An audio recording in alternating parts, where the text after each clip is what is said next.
welcome you to the Principles of Marketing class under Unit 5, which talks about place. We are going to look at Session 3. Session 3, we are going to elaborate on wholesaling and retailing. Wholesaling and retailing. By the end of this session, you should be able to differentiate between wholesaling and retailing. Listen, explain the types of wholesalers. State and explain the types of retailers. Then describe the functions of wholesalers and retailers. Wholesaling.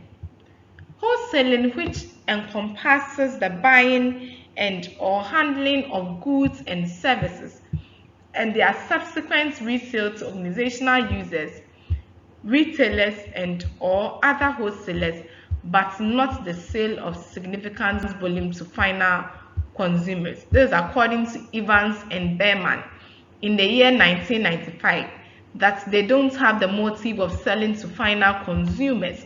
They rather sell to other wholesalers, they sell to retailers, they sell to organizational users, they sell to their fellow wholesalers as well, but not to final consumers. Wholesalers involves many vital functions as in important functions in a channel of distribution, particularly those in the sorting process. Manufacturers and service providers sometimes are their own wholesalers. Manufacturers and service providers are their own wholesalers. This is because they keep most of the items with them and they tend to sell in bulk quantities to retailers who come to purchase from them. Other times, independent firms are employed. Also, some people just produced. They don't serve as a wholesaler. They employ other independent organizations to do the work of the wholesaling. Independent firms may or may not take title or possession of products depending on the type of wholesaling. This means that there are different types of wholesaling. Some can keep your product without a transfer of ownership, while some can also keep your product in their custody and own the product as well. Some independents have limited tasks. Others do have a wide range of functions. Wholesaling activities or transactions. Wholesaling activities or transactions. What do wholesalers do? Sales from one wholesaler to the other represent a significant proportion of wholesaling activity. And when wholesalers sell to their fellow wholesalers, it mostly happens and it kind of is the work of manufacturers. According to Waters and Bargill in 1982, the following depicts the diversity of wholesaling transactions or functions. 1. Sales of goods and services to manufacturers, to service providers, oil farms, fisheries, and so on. Wholesalers can sell goods to governments, they can sell goods to manufacturers, they can sell goods to industrial users, and so forth.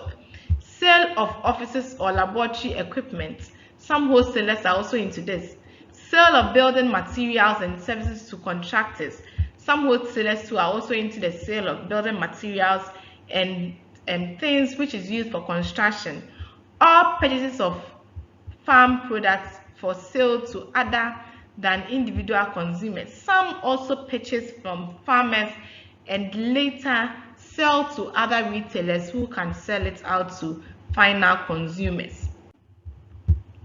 All sales by supplier houses as long as purchases are not by final consumers.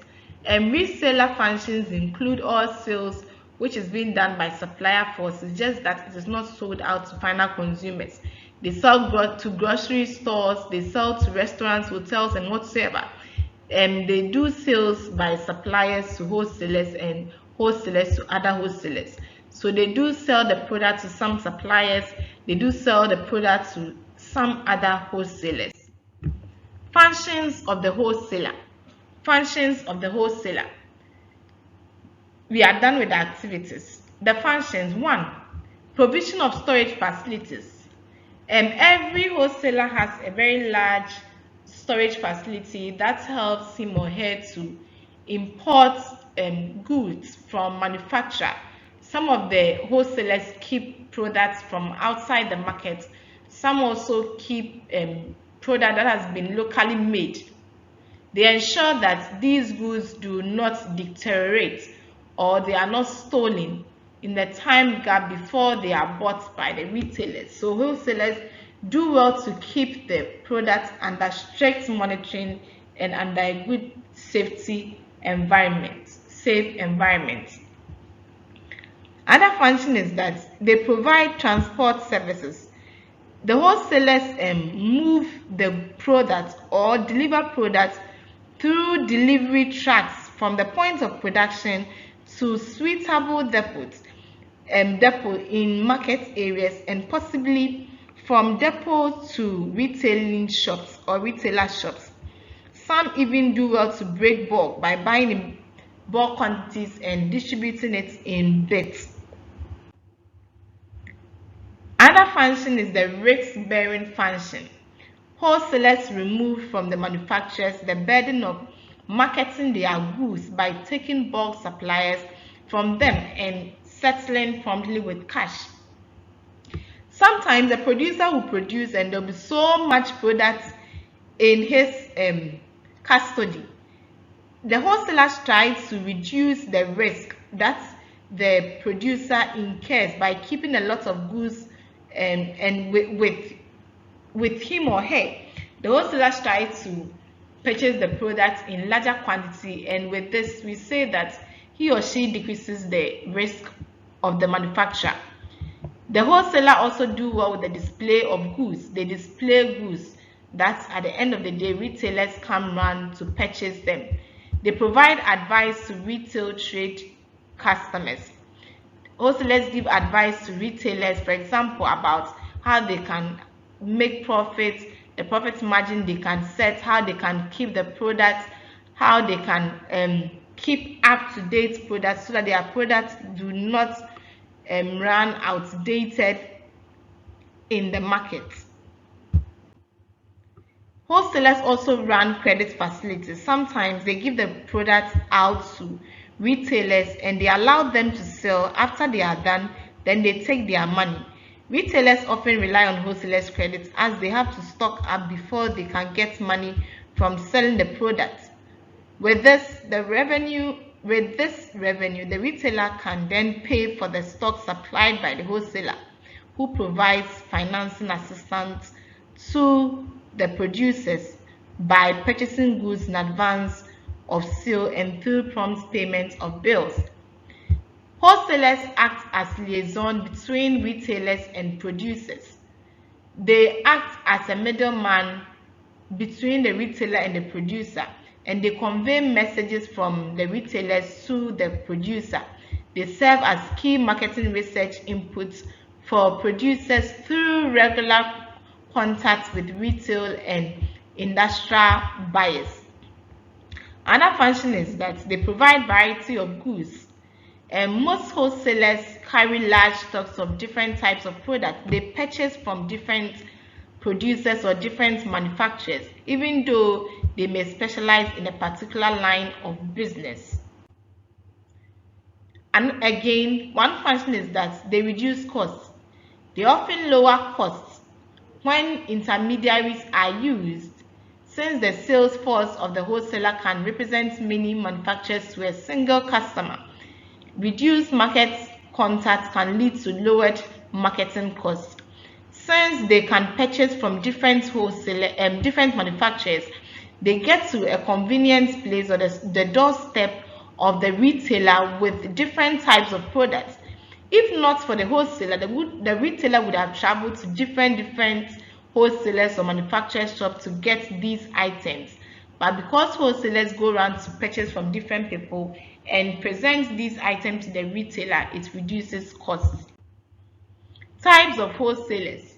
We have the manufacturer or service provider wholesalers or wholesaling. We have the merchants wholesaling, the agents, and the brokers wholesaling. We'll take them one after the other. Manufacturer or service provider wholesaling. Manufacturer or service provider wholesaling. With this type of wholesaling, A producer does all the wholesaling functions itself. So here, one thing we should know is that the manufacturer keeps the products he or she produces. It occurs if a firm feels it is in the best position to reach out to the retailers or to the final consumers. Manufacturer or service provider wholesaler include public utilities and computer firms. They keep their items so that retailers can purchase from them. We have the merchants wholesalers. The merchants wholesalers buy, take title, and take possession of products for further sale. They buy with cash, they take title, and they keep the product for further sales. They buy and sell merchandise on their own account, that is, they take title to the goods they buy. They also serve as marketing intermediary that take ownership of goods and the risk associated with the ownership, then sell the goods and retailers. With this type of wholesalers, we can say that they are the largest wholesale category in sales. And the merchant wholesalers, they are full service merchants and limited service merchants wholesalers. So under the merchants wholesalers, we have full service merchants and limited service merchants wholesalers. With these people, all what they do is that they purchase from producer, keep the product, and sell to other people in their name. Sometimes they may face the risk of losing the products through fire outbreak. It could be through theft or whatsoever.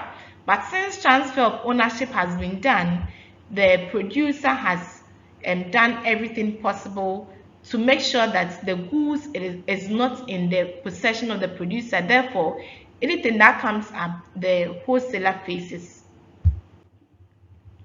Full service or full function merchant wholesalers. 1. Full service or full function merchant wholesalers. With this type of wholesalers, they perform full range of distribution tasks. They ideally provide all the functions of wholesalers. They provide credit, they store the products, they deliver to custom retailers, final consumers. They try as much as possible to let the retailer have available. They try as much as possible to present the goods available to retailers. They are prevalent for grocery products. We mostly see them in the grocery products, alcoholic beverages, hardware, and pharmaceutical companies.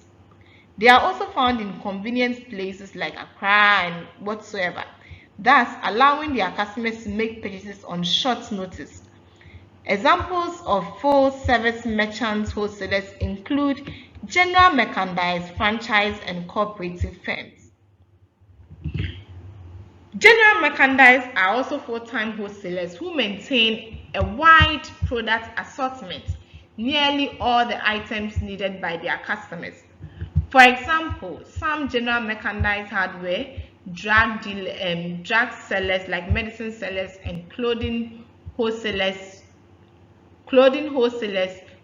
they all stock many products but not so much depth in any one line. Let's take Shito for instance.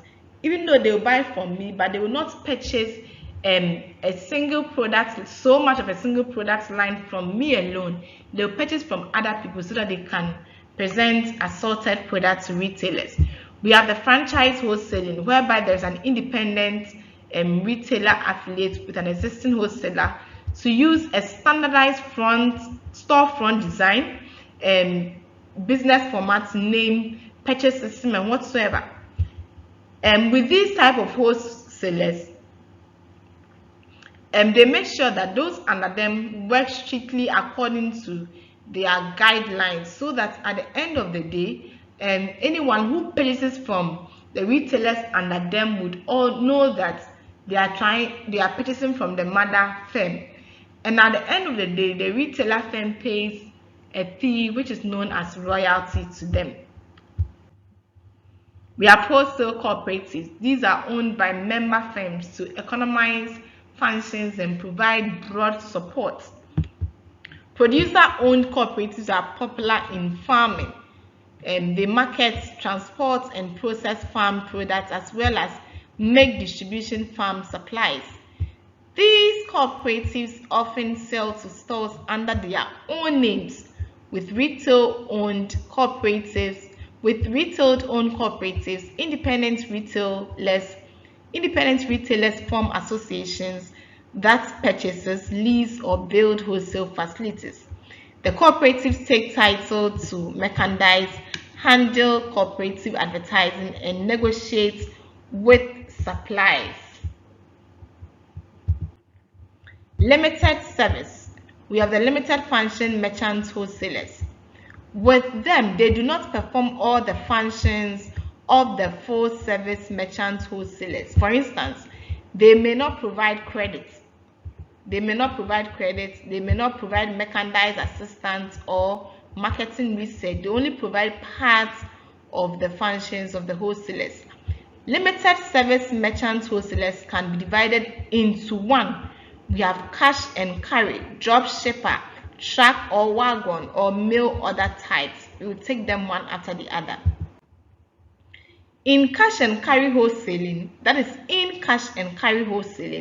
small business people drive to wholesalers other products and take them back to a store or business. These wholesalers do not offer credit. They don't offer credit or delivery services. The retailers drive to their place to pay for the products and carry them on their own.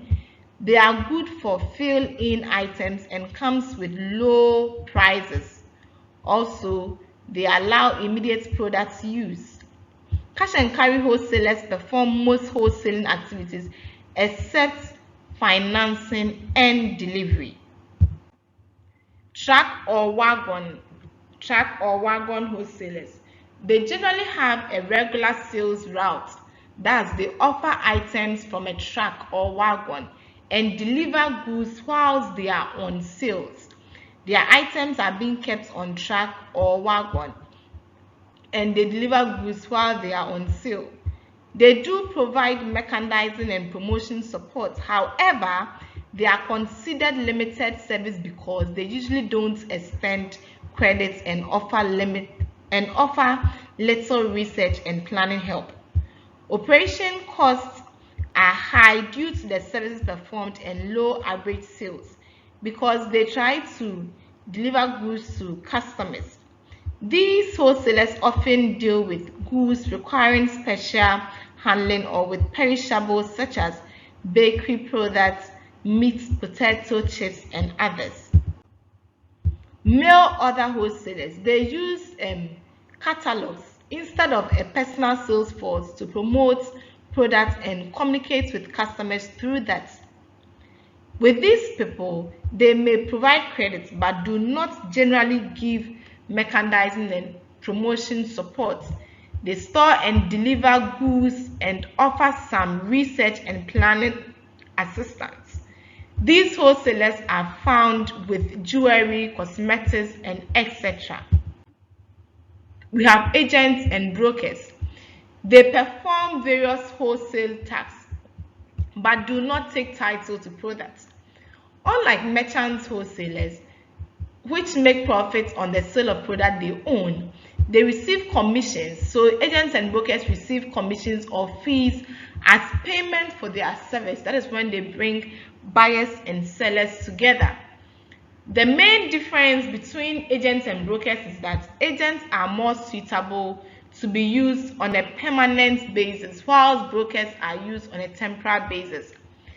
Agents and brokers let a manufacturer or service provider expand sales volume despite the limited resources at hand.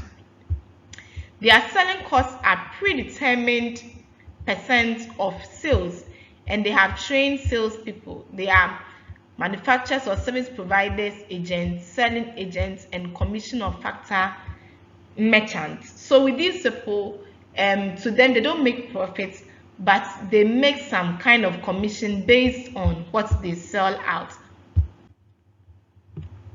Manufacturers or service providers agents.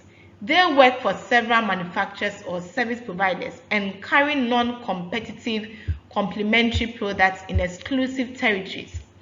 With a commission or factor merchants, They kind of take goods on consignment, accumulate them from local markets, and then arrange them for their sale in central location. They may offer credit, store and deliver goods. They serve as sales force and offer research and planning help. Brokers. Brokers are common for food and financial services. They are well informed about market conditions, terms of sales, terms of sale, sources of credit, price setting, potential buyer and seller, and the act of negotiation. They are also involved in negotiation. They do not take title as agents, and they are usually not allowed to complete a transaction without approval from their principal or those that they are acting for. We have types of brokers. We have food brokers, who introduce buyer and sellers of food and related general merchandise items to one another and bring them together to complete a sale. Commercial stockbrokers are licensed sales representatives who advise business clients. They may aid the firm selling stocks or bonds and represent either buyers or sellers. Mostly, the brokers act on behalf of the buyers. Retailing. Retailing consists of business activities related to the sale of goods and services to final consumers for personal, family, or household consumption. Manufacturers, importers, and wholesalers act as retailers when they sell products to final consumers. Retailers generally perform 4 distinct functions. Let us look at them one after the other. 1, they engage in sorting process by gathering a product of assortment from a variety of suppliers or a variety of wholesalers and offer them for sale. They provide information to consumers through ad aids, displays, signage, sales personnel, marketing research, and etc. They store products, marketplace items on the selling floor, and otherwise handle products. They often pay for items before selling them to final consumers. And with retailers, they mostly pay for items when they are going to pick it from the manufacturers, so that they could also sell to final consumers in their name. They complete transactions by using suitable locations and hours, like the credit policies and other services like delivery and after-sales service. Retailers do very well with that. Retailers also strive to increase sales by using one-stop shopping appeals, broadening product assortments, and etc. Inventory control, automobile product handling, and electronic cash registers allow retailers to reduce their costs so that at the end of the day, they are able to manage their risk of keeping products. Types of retailers. We have retailers without shops, which includes the peddlers, hawkers, those who carry products on their heads, those who carry products in the truck to take round, and on streets, that is the market traders. We have the retailers with shops, who also sell to final consumers, multiple shops, and other chain stores. We have retailers who are not wholesalers. That's wholesaler retailers and mail order business, wholesalers selling to privileged groups at a discount, and manufacturers. Manufacturer wholesaler who sell directly from factory to consumers. So we have retailers who are not really wholesalers. Another way of classifying retailers is to categorize them by ownership: store strategy mix, non-store operations. So we can categorize them under ownership, store strategy mix, and non-store operations. These categories overlap. That is, a firm can be correctly placed in more than one category. By ownership, an independent retailer operates only one outlet. An independent retailer operates only one outlet and offers personal service, a convenient location, and close customer contact.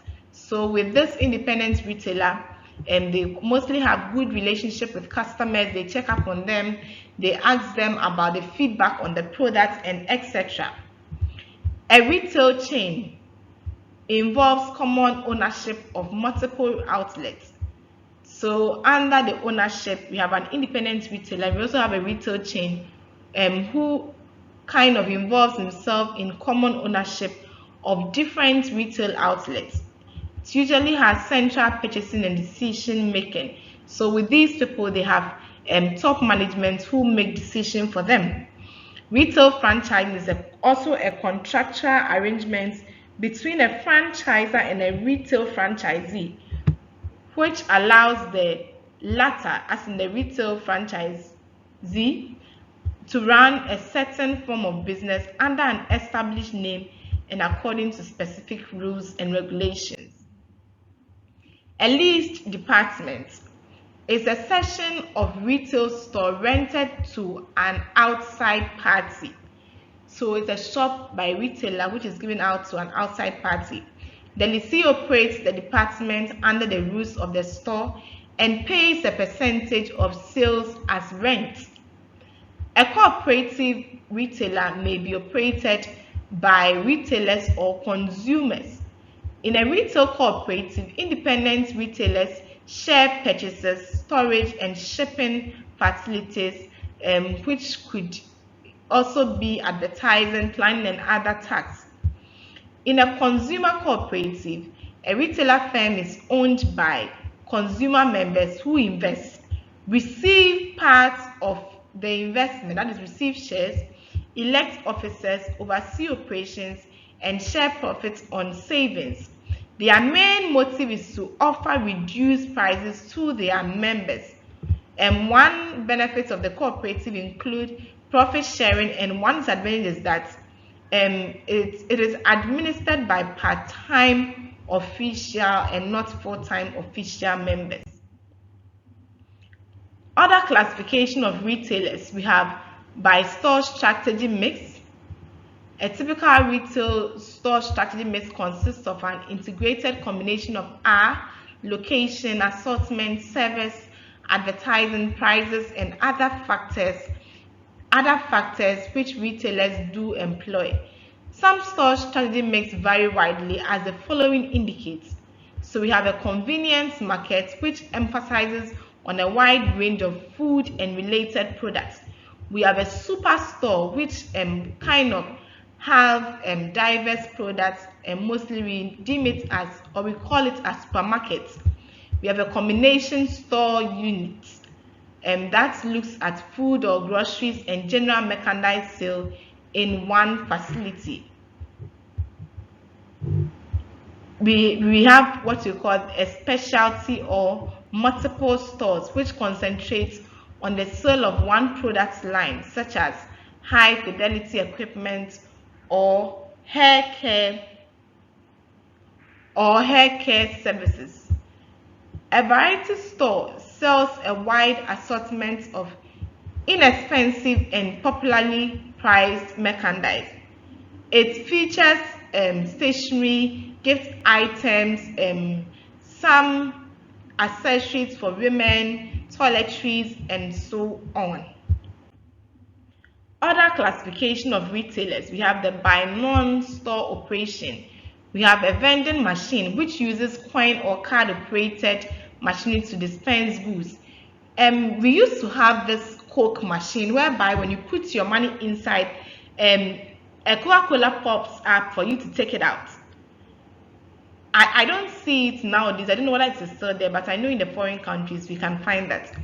Direct selling, we have another retailer operating activity which is known as the direct selling, whereby there's a door-to-door retailing. It involves personal contact with consumers in their homes and phone solicitations initiated by the retailer. We have the mobile shops, which looks like a corner on wheels. It is really just an extended form of the hawker. Then we have the direct marketing, which occurs when a consumer is first exposed to a good or service by non-personal medium, such as direct mail, television, radio, and whatsoever. So with the other classification of retailers, we can talk about the fact that we have vending machine, direct sale, mobile shops. And mobile shops, they are shops that are movable on wheels. We move from one place to the other. And we have direct marketing, which involves a consumer being exposed to a product or a service by non-personal medium, that is through telephone, radio, and magazines. This brings us to the end of session 4. Thank you and see you in the next session. Bye.